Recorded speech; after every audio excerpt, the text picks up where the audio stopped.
இப்பொழுது 1,36,000 கோடி இந்த அரசுக்கு கூடுதலா வருமானம் வருது. இப்படி கூடுதலா வருமானம் வந்து கடன் வாங்கிட்டு இருக்கார். இந்த ஆட்சி பொறுப்பேற்று 5 ஆண்டுல 5 லட்சம் கோடி கடன் வாங்கியிருக்கிறாங்க. இன்றைக்கு தமிழ்நாட்டில் இருக்கின்ற மக்கள் மீது கடன் சுமை சுமத்தியதுதான் இந்த ஆட்சியுடைய சாதனை. வேற எந்த சாதனையும் கிடையாது. இன்னைக்கு ஸ்டாலின் பேசுறார், நாங்க 5,000 ரூபாய் கொடுத்துட்டு எங்க கொடுத்த? ஏற்கனவே 3 மாசத்து பணம்.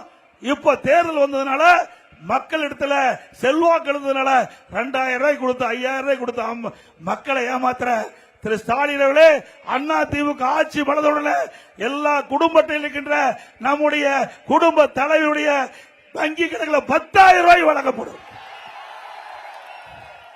மத்திய அரசு எங்களோடு இருக்குது. தேவையான நிதியை பெறுவோம். குடும்ப தலைவிக்கு மாதந்தோறும் 1,000 ரூபாய் கொடுக்கறேன்னு எப்பொழுது பார்த்தாலும் பத்திரிகையில் விளம்பரம். எப்ப கொடுத்தீங்க? 2.5 ஆண்டுகள் கழிச்சு கொடுத்தீங்க. நான் தொடர்ந்து பிரதான எதிர்க்கட்சி தலைவர் என்ற முறையில் சட்டமன்றத்தில் திரு ஸ்டாலின் இடத்துல நேரடியாக கேட்டுக்கொண்டிருந்தேன். கிட்ட தமிழ்நாட்டில் இருக்கின்ற பெண்களை ஏமாற்றி வாக்குகளை பெற்று ஆட்சிக்கு வந்து மாதந்தோறும் குடும்ப தலைவிக்கு 1,000 ரூபாய் கொடுக்கணும். இதுவரைக்கும் கொடுக்கல. 28 மாசம் ஆயிடுது. கொடுக்க முடியுமா? கொடுக்க முடியாதா? இல்லாவிட்டால் தமிழ்நாடு முழுவதும் மிகப்பெரிய போராட்டம் நடத்தப்படும் என்ற எச்சரிக்கை விடுத்த பிறகுதான் வேற வழி இல்லாம ஸ்டாலின் இந்த நம்முடைய குடும்ப தலைவிக்கு 1,000 ரூபாய் கொடுத்தார். சும்மாலாம் கொடுக்கல. அண்ணா திமுக அழுத்தம் கொடுத்தது. அதனால குடும்ப தலைவிக்கு 1,000 ரூபாய் கிடைச்சு.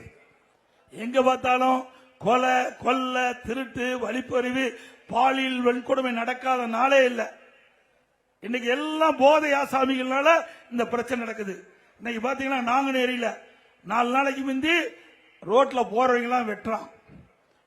சிவகங்கையில நேற்றைக்கு முன்தினம் அதே மாதிரி ரோட்ல போறவங்க எல்லாம் வெட்டி சாய்க்கிறாங்க. இப்படி சர்வசாதாரணமா கொலை நடக்குது.